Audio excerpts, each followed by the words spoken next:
Hello hello hello. ठीक है। नमस्कार प्यारे विद्यार्थियों। तो आज काफ़ी समय बाद हम आपके सामने आए हैं एक बहुत ही अच्छी वैकेंसी को लेकर। भाई ये वैकेंसी की खबर आपको बहुत कम सुनने को मिली होगी और इस वैकेंसी के बारे में आपको शायद नहीं पता होगा, लेकिन मध्य प्रदेश और छत्तीसगढ़ में ये वैकेंसी निकली है और काफ़ी अच्छी वैकेंसी है। तो आज इस वीडियो बनाने का यही उद्देश्य है कि मुझे आपको ये वैकेंसी के बारे में बताना है और इसमें क्या क्या ज़रूरतें हैं ये सारी आपको बतानी है। यदि आपका सपना हमेशा से रहा है इंडियन आर्मी को ज्वाइन करने का, स्पेशली मैं आपको पहले ही मेंशन कर दूँ ये चीज़ कि ये जो वैकेंसी केवल मेल के लिए, केवल लड़कों के लिए, फीमेल्स के लिए नहीं है। तो भाई ऐसे लड़के जिनका हमेशा से सपना रहा है इंडियन आर्मी को ज्वाइन करने का, इंडियन आर्मी में सेवा देने का देश की, उनके लिए ये भर्ती बहुत अच्छी आई है। सबसे पहले मैं इस भर्ती के बारे में बता दूं तो भैया headquarters recruitment zone Madhya Pradesh and Chhattisgarh, MP और सीजी के स्टूडेंट्स के लिए, एमपी और सीजी के जो लड़के हैं उनके लिए जो है ये भर्ती आई है। अब यहाँ पर देखिएगा, आपको यहाँ पर सीधा सीधा लिखा है invites only applications from male candidates for selection test for सिपाही pharma intake for recruiting year 2024-25। अब यहाँ पर देखिएगा केवल इन्होंने सीधा सा बोल दिया आप लोगों को कि भाई केवल किसके लिए, केवल लड़कों के लिए, लड़कियों के लिए नहीं है। और ये जो वैकेंसी भाई साहब आपकी ये है किसके लिए, सिपाही फार्मा के लिए है ये वैकेंसी। भाई बहुत कम लोगों ने सुना होगा, लेकिन ये भी चीज होती है। जिन्होंने बी फार्मा डी फार्मा करा होगा उन्होंने 110% सुना होगा कि इंडियन आर्मी में भी इसकी भर्ती होती है। बात करें हम तो ऑनलाइन रजिस्ट्रेशन फॉर्म है, चालू होने वाले, कब से वैसे हो चुके हैं, कब से हो चुके हैं 13 फरवरी से भैया, 13 फरवरी से इसके फॉर्म डलना स्टार्ट हो चुके हैं। और कब तक डल रहे हैं ये चीज जानना बहुत जरूरी है, क्योंकि हम तो जिस दिन लास्ट डेट होगी उस दिन जाएंगे और हमें सर्वर बिजी मिलेगा। लेकिन मेरे बच्चों 1-2 दिन पहले चले जाना। तो मैं आपको बता दूं ये कब तक चलेगा, ये चलेगा 22 मार्च 2024 तक, है ना। तो भैया ध्यान रखिएगा 22 मार्च 2024 तक, मतलब 13 फरवरी से लेकर 22 मार्च तक आप भर सकते हैं। अभी जो है बहुत आपके पास अच्छा खासा टाइम है, लगभग 1 महीना आपके पास है। आराम से जाओ, फॉर्म भरो, आराम से भरो। ऑनलाइन एग्जाम जो स्टार्ट होने वाला है आपका, वो स्टार्ट होने वाला 22 अप्रैल 2024 ऑनवर्ड्स, मतलब 22 अप्रैल से एग्जाम स्टार्ट होंगे और फिर कब तक भी चल सकते हैं वो, आपका जब भी एग्जाम आएगा तब आपका जब भी नंबर आएगा आप देंगे। Application invited from domicile of Madhya Pradesh and Chhattisgarh. भाई ऐसे बच्चे जो केवल एमपी और सीजी से ही हैं, है ना। ऐसा नहीं है कि भाई कोई यूपी से हो तो भाई यहाँ के रह रहा और यहाँ के फॉर्म भर देगा, तो ऐसा नहीं चलेगा। जो एमपी और सीजी के स्टूडेंट है वही इसके लिए जो है फॉर्म सबमिट कर सकते हैं। अब हम बात करते हैं आगे थोड़ा सा और इसके बारे में कि भाई ये और क्या क्या हमको बताता है, तो हम बात कर लेते हैं भाई फटाफट। चलिए चलिए चलिए चलिए चलिए। और ये जो चीजें हैं, हाँ अब देखिएगा यहाँ पर ये जो एग्जाम होगा ये वापस से 2 फेज में होगा। जैसे कि आप हमारे कांस्टेबल का जो एग्जाम होता है, अदर जो एग्जाम्स होते हैं वो हमेशा 2 टाइप से होते हैं कि सबसे पहले आपका जो है रिटन टेस्ट होता है, देन उसके बाद कौन सा टेस्ट होता है भैया, उसके बाद आता है आपका जो भी फिजिकल होता है। तो एज सेम जो है यहाँ पर भी होने वाला है।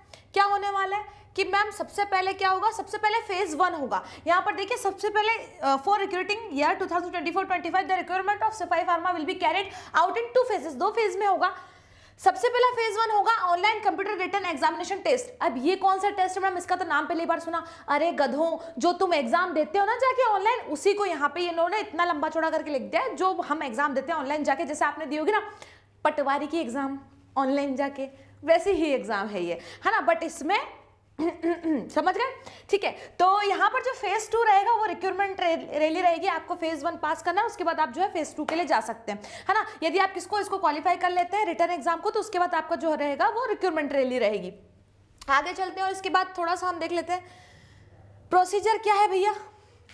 प्रोसीजर फॉर ऑनलाइन रजिस्ट्रेशन, ऐसे कुछ बच्चे होते हैं जो अपने आप खुद से ही रजिस्टर कर देते हैं खुद को, है ना, खुद ही फॉर्म डाल देते हैं घर पे ही। तो उनके लिए मैं बता दूं कि आपको कौन सी वेबसाइट पर जाना है, आपको जाना है वेबसाइट पर joinindianarmy.nic.in पर, है ना। यहाँ पर जाकर आप जो है भर सकते हैं अपना। 13 से 22 मार्च मैंने आपको बता दिया। उसके बाद एग्जामिनेशन में जो फीस रहेगी वो कितनी रहेगी भैया, 250 रुपये रहेगी, 250 रुपीज रहेगी। आपको 250 रुपीज देके और आप कर सकते हैं भाई। और क्या क्या चीजें हैं इसमें, ये सारी चीजें भाई ऑनलाइन जो भी पे करना चाहते हैं या एमपी ऑनलाइन पे जाके आप चाहें तो वहां पर से करवा सकते हैं। That's so simple. ये तो सारी चीजें आप पहले भी करते हैं। अब देख लेते हैं यहाँ पर हम और क्या चीजें हैं इस वैकेंसी में। भाई देखो ऑनलाइन सीई के लिए इन्होंने बता दिया category wise link has been provided. जैसे भी आपकी कैटेगरी उसके हिसाब से आपको लिंक प्रोवाइड कर दी जाएगी। आपको अपना एक वहां पे क्या बनाना है, रजिस्ट्रेशन बनाना है और आपको फॉर्म फिल कर देना है यहाँ पर से, है ना। फोटोग्राफ्स वगैरह ये तो सारी चीजें हम लोग पढ़ लेंगे बाद में। उसके बाद देख लेते हैं भाई एलिजिबिलिटी क्राइटेरिया क्या है यहाँ पर पे देख लो भाई, एलिजिबल हो या नहीं हो, आप पता चले वहां पर पहुंच जाओ और आपको पता ही नहीं कि भाई एलिजिबल है या नहीं है। एलिजिबिलिटी देख लो क्या है, यहाँ पे आपको चाहिए 10+2, 10+2 मैम 12th है ना, आप 12th पास होने चाहिए। लेकिन भाई 12th पास के साथ साथ चूंकि यहाँ पे देखिए सिपाही फार्मा की एग्जामिनेशंस है तो फार्मा बहुत जरूरी है। यहाँ पर दिया गया है D pharma with minimum 55% in aggregate and registered with state pharmacy council of India. यदि आपने डी फार्मा कर रखा और उसमें यदि 55% आपका है तो आप फॉर्म भर सकते हैं। डी फार्मा नहीं कर रखा, यदि आपने बी फार्मा कर रखा है और बी फार्मा में लगभग आपके 50% है तो भी आप जो है ये एग्जाम का फॉर्म फिल कर सकते हैं, है ना। ध्यान रखिएगा इसमें डी फार्मा और बी फार्मा होना बहुत जरूरी है, या तो डी फार्मा होना चाहिए या बी फार्मा होना चाहिए।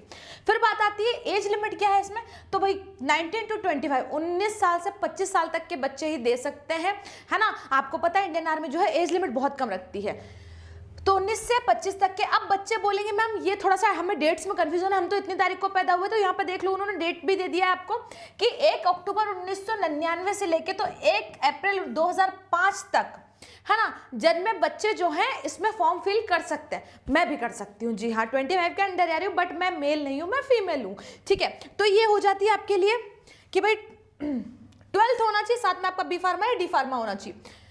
आगे देख लो फिजिकल स्टैंडर्ड्स क्या कह रहे हैं आपके, है ना भाई। जब आप क्या करोगे, जब आप ऑनलाइन एग्जाम दे दोगे फिर आप फिजिकल के लिए जाओगे, तो यहाँ पे देख लीजिएगा, यहाँ पे 19 to 25 ईयर्स दे दिया आपको, ये मैंने आपको एज का बता ही दिया है लगभग यहाँ पर। उसके बाद देखिए यहाँ पे हाइट आपकी होनी चाहिए 167 सेंटीमीटर समथिंग आपकी हाइट होनी चाहिए। उसके बाद आपका वेट जो होना चाहिए 50 kg होना चाहिए, ठीक है, 50 kg ओनली, है ना। और जो आपका चेस्ट है वो 77 होना चाहिए और एक्सपेंशन पे 5 सेंटीमीटर प्लस हो जाएगा, है ना। एक्सपेंशन मतलब फुलाने पे 5 सेंटीमीटर प्लस होना चाहिए आपका। तो ये जो आपके हैं कुछ वैसे रहेंगे। और भाई आपके, हाँ, आपकी डेट ऑफ बर्थ क्या है ये कैसे एक्सेप्ट करेगा सामने वाला। मैं बोल दूं कि मैं 20 साल की, कैसे एक्सेप्ट करोगे, तो आपके 10th या 12th का जो सर्टिफिकेट है उस पर जो आपकी डेट ऑफ बर्थ है उसी से मान्य होगा। आगे चलते हैं, ये तो हम चीजें पढ़ चुके हैं, आगे आगे देख लेते हैं और क्या क्या चीजें इनमें देख लीजिएगा।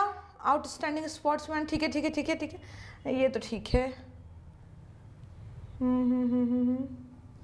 स्पेशल फिजिकल स्टैंडर्ड, हाँ, यहाँ पर ये चीज भी देख लीजिएगा थोड़ा सा कि कैटेगरी वाइज यदि क्या है, जिनके भाई adoption done during life time of soldier, भाई किसी वंस एंड ओनली किसी भी लड़के या को एडॉप्ट कर रखा है किसी सोल्जर ने, है ना, सीधी सी बात है। आर्मी ब्रेड यदि वो है तो उसको भी रिलैक्सेशन मिलेगा कुछ मार्क्स का, है ना। साथ ही साथ मैं आपको बता दूं, ये भाई इंटरनेशनल या नेशनल लेवल पे आपने खेला है, स्टेट लेवल पे आपने खेला है, तो यहाँ पे 10% का 10 मार्क्स का आपको क्या मिल जाएगा, रिलैक्सेशन मिल जाएगा। साथ में यहाँ पर देखिएगा यदि आपका एनसीसी में ए सर्टिफिकेट, बी सर्टिफिकेट या सी सर्टिफिकेट है ना, आपने एनसीसी किसी ने किया हो, है ना, नेशनल कैडेट कोर, उसमें यदि आपका ए बी या सी सर्टिफिकेट है, या फिर आपने रिपब्लिक डे परेड की हो, आरडीसी रिपब्लिक डे कैंप होता है, यदि आपने रिपब्लिक डे परेड की हो राजपथ पे, तो भी आपको जो है यहाँ पे मार्क्स में रिलैक्सेशन दिया जाएगा।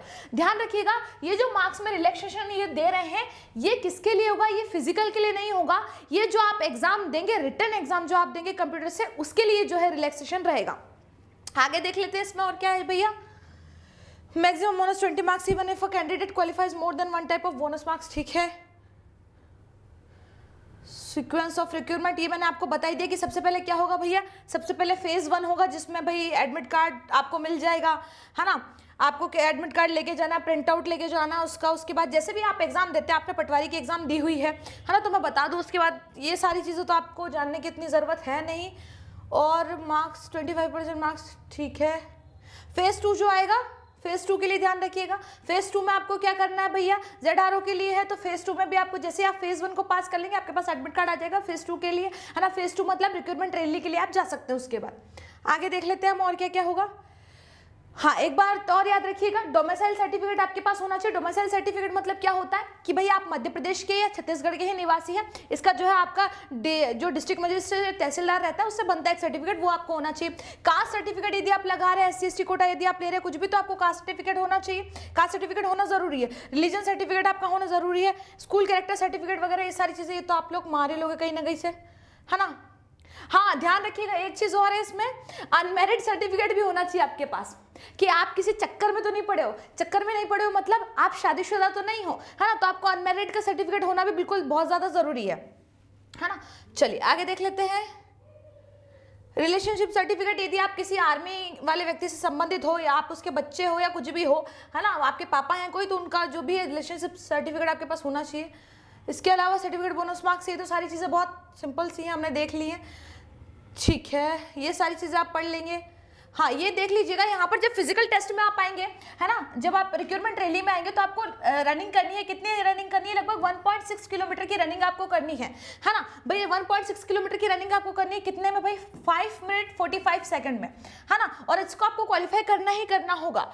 5 मिनट 45 सेकंड में आपको 1600 मीटर 1.6 किलोमीटर की रनिंग करनी है ना। 9 फीट डिच होगा, बीम होगा, पुलअप्स होंगे, जिगजैग बैलेंस होगा, ये सारी चीजें जो भी आपकी होती है फिजिकल में वो होंगी, है ना। और इसके अलावा तो ऐसी कुछ खास चीजें नहीं। फिर आपका क्या हो जाएगा? फिर आपका मेडिकल एग्जामिनेशन हो जाएगा। That's it. आप इतना पास कर लेते हैं तो आपके लिए जॉब तैयार है। आप जाइए, जॉब ज्वाइन कीजिए और फटाफट से भाई सेवा करिए अपने देश की। तो भाई ध्यान रखिएगा, इसमें सबसे ज्यादा इंपॉर्टेंट क्या है? 12th पास होना चाहिए, साथ में बी फार्मा या डी फार्मा आपका होना चाहिए। बहुत अच्छी वैकेंसी है, माना कि भाई बी फार्मा डी फार्मा बहुत सारे स्टूडेंट के पास नहीं होगा, बट अपने जिन दोस्तों के साथ जिन्होंने करा हुआ और जिनको आपने देख के ऐसा कह दिया था कि यार भाई तुम लोग क्या ही कर रहे हो बी फार्मा डी फार्मा करके, तो उनके साथ शेयर जरूर कर दीजिए, चाहे वो मध्य प्रदेश के हो छत्तीसगढ़ के हो। हाँ, एक बात और, वेरियस स्टेट के लिए भी आइए, लेकिन ये जो मैंने आपको नोटिफिकेशन यहाँ पे बताई ये केवल एमपी और सीजी का था। अलग स्टेट्स के लिए अलग नोटिफिकेशन है ना। तो आपके कोई जो दोस्त हैं, रिश्तेदार हैं, भाई बहन हैं, आप उनको बता सकते हैं कि भाई अलग स्टेट्स में भी है, लेकिन मैंने आपको अभी यहाँ का बताया। तो भाई फटाफट से मैंने आपको सारी जानकारी दे दी है। अच्छा खासा आपको सैलरीज में अच्छी खासी मिल जाएगी और बहुत अच्छी सी जॉब है, गवर्नमेंट जॉब है। तो जाइए, फॉर्म डालिए। नमस्कार, जय हिंद।